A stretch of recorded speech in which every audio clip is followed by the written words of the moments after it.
Ja, The Crew Motorfest ist da, meine lieben Freunde. Und wir gucken heute mal da drauf. Ich schilder euch mal meine Erlebnisse, wie ich das alles aufgenommen habe. Und am Anfang muss ich noch sagen, natürlich, ich bedanke mich bei Ubisoft für die Bereitstellung des Keys. Aber ich sage euch auch direkt, ich werde das nicht in die Bewertung einfließen lassen. Das ändert nichts daran. Ich bin da immer ziemlich neutral und ehrlich. Und ja, schauen wir uns Motorfest mal an. Ist es ein Flop oder lohnt es sich?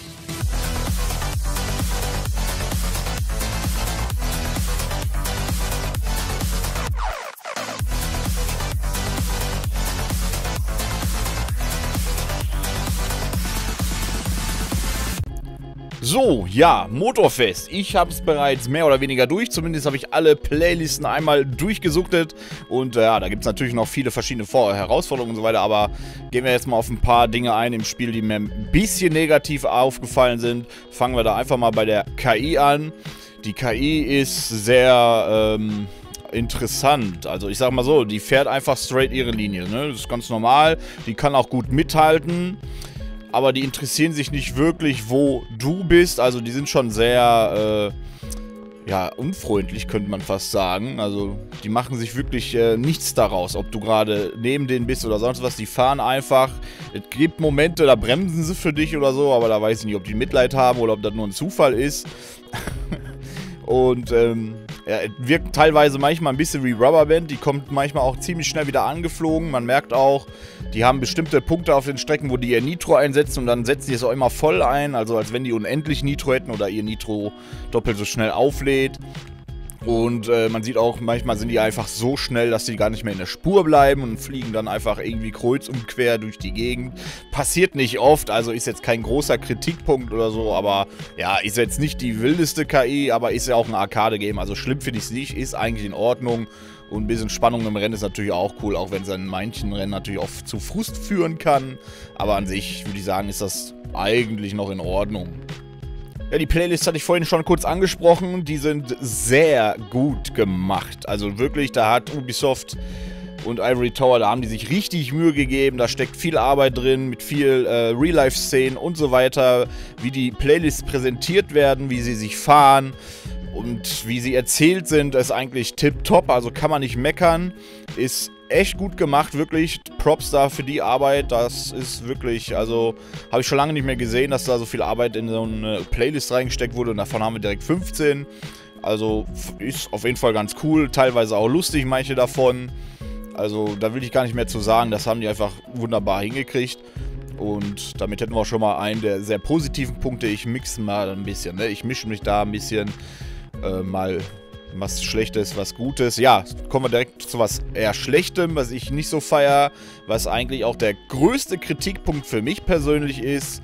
Das Crossplay-Feature bezieht sich nur auf den PvP-Modus und du kannst halt nicht mit PlayStation oder Xbox zusammen die Playlists fahren oder andere Rennen einfach Koop gegen Bots oder so, wie man es aus The Crew 2 kennt. Du kannst wirklich nur in diesem PvP-Modus oder einfach freie Fahrt und die Map genießen kannst du auch nicht. Also da geht einfach nichts.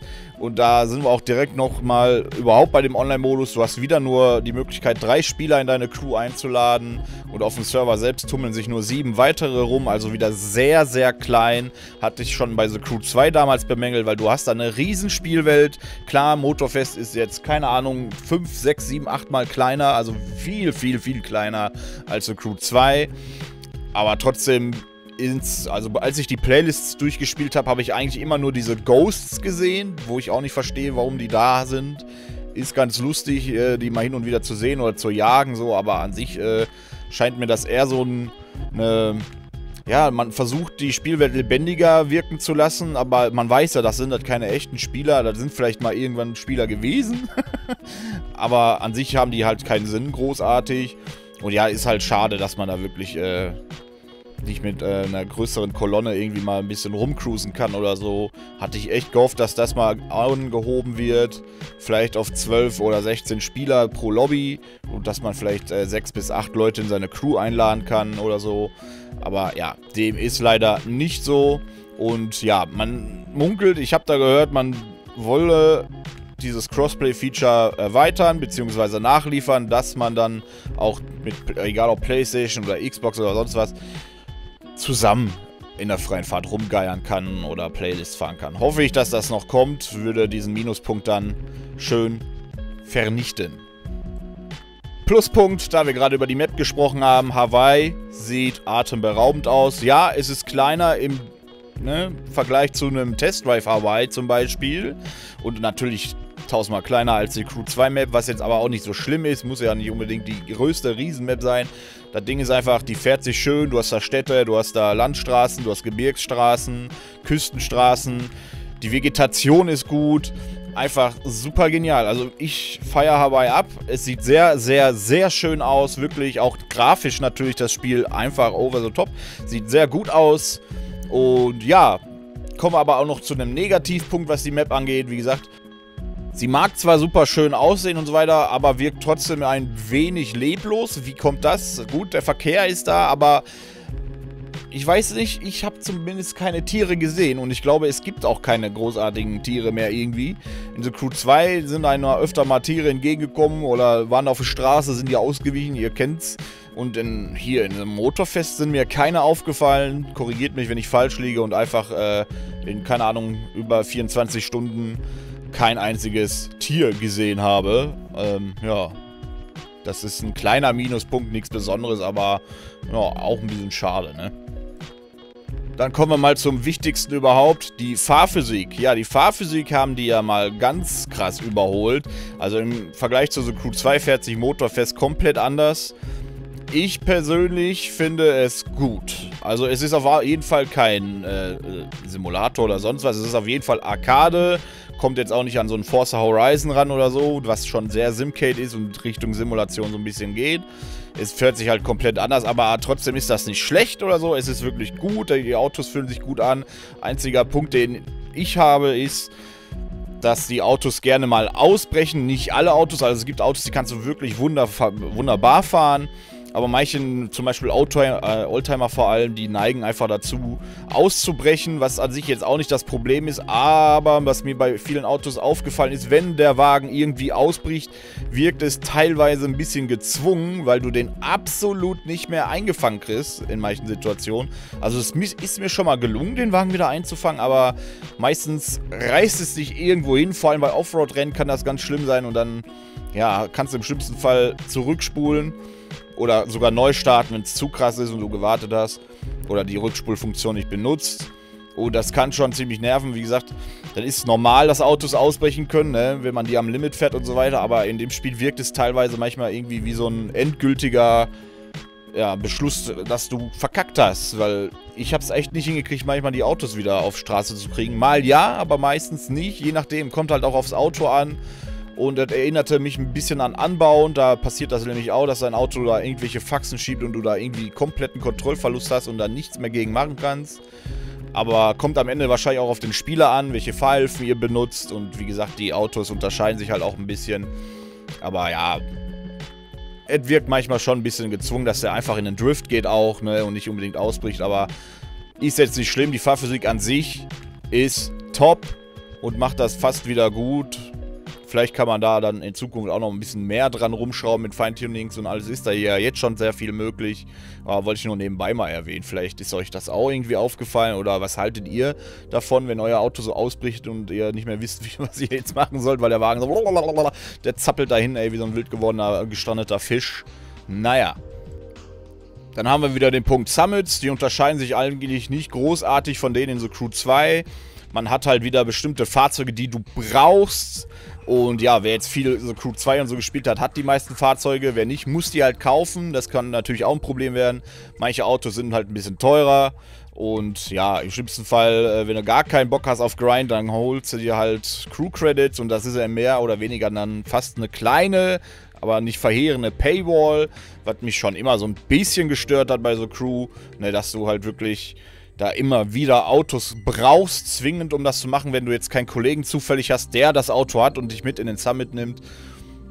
Ja, kann man von halten, was man will. Ist jetzt nichts Tragisches, aber kann auch den einen oder anderen bestimmt mal frusten. Aber naja, wer viel spielt, hat halt Glück, der kauft sich das alles easy peasy. Für die, die es mehr so freizeittechnisch hier und da mal ein bisschen spielen, da wird es schon ein bisschen kritischer, ne? Aber okay. Ja, wenn wir beim Thema Autos sind, wieder riesiger Pluspunkt, natürlich gut. Optisch, ne, wegen der Grafik sehen die schon ganz gut aus. Tuning haben sie auch alle am Start, aber was richtig genial raussticht, sind die Autosounds mal wieder. Das haben die sehr gut hinbekommen. Fast alle Autos hören sich tippitoppi an. Nicht unbedingt immer wie das Original, aber gut genug, um zu sagen, ja, fühle ich, das macht Laune, mit dem Ding rumzufahren.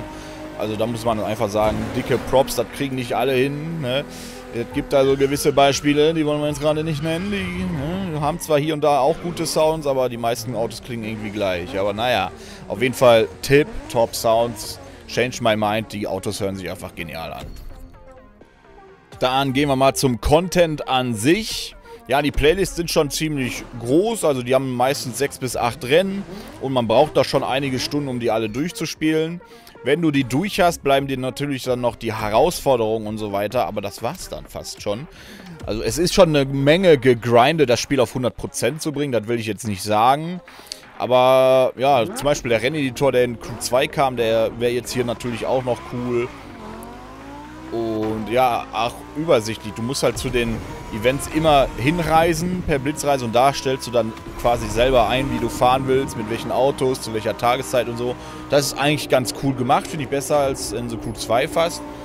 Aber von der Übersicht her hätte ich mir vielleicht wieder so ein Menü wie in The Crew 2 gewünscht, wo einfach stand hier Street Race, Drag Race, DTM oder was das da ist, Touring, Formel 1, Rallye, Offroad, ne? Einfach alles aufgelistet und du wählst dann da aus. So musst du halt sonst immer über die Map rumscrollen und so weiter und dir da ein Event suchen. Du kannst natürlich auch in die Playlists reingehen und dir das markieren, um das zu finden und so weiter. Aber ja, fand ich in The Crew 2 ein bisschen besser, so von der Ordnung her, von der Übersicht, aber jetzt auch kein super großer Kritikpunkt.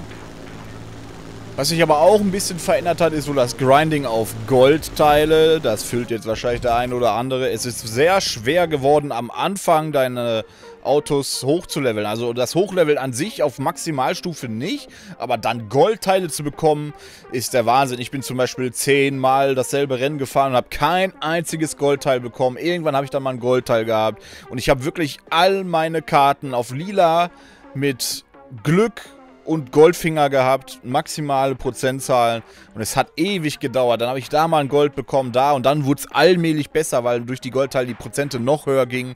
Und als ich dann ein volles Goldset hatte, natürlich noch nicht gleich, ne, zum Beispiel ein Nitro-Mischer-Set hatte ich noch nicht komplett. Es war einfach, ich habe einfach die Goldteile, die ich hatte, reingenommen erstmal, damit ich maximale Anzahl an Prozente rauskriege.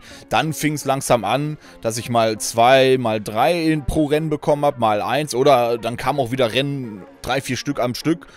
Oh, hier hast du eine grüne, hier hast du eine blaue, immer wieder blau, blau, blau, grün, grün, grün. Und ich so, oh mein Gott! Bin schon richtig ausgerastet, ne? Also da muss man richtig übel reingrinden und das musst du halt bei jeder Fahrzeugklasse machen, also ja, war in The Crew 2 jetzt auch nicht einfacher, perfekte Sets zusammenzubauen, aber hier, ne, da hat man auf jeden Fall eine Menge vor sich, ne? Aber okay. Und ja, die gröbsten Sachen haben wir damit, glaube ich, durch. Gehen wir nochmal aufs Gesamtspielerlebnis ein. Wie ich schon sagte, man begegnet nicht sehr oft irgendwelchen anderen Spielern. Die sind halt entweder selber in Events oder stehen irgendwo pausierend in der Gegend rum. Aber das kennt man aus allen Open-World-Spielern. Ne, das ist immer so. Aber da es halt nur 7 sind, begegnet dann den Leuten wirklich sehr selten, was halt wirklich nicht so genial ist. Und die Crew ist halt auch nur auf 4 Spieler begrenzt, mit dir eingeschlossen. Also 3 Freunde kannst du noch einladen.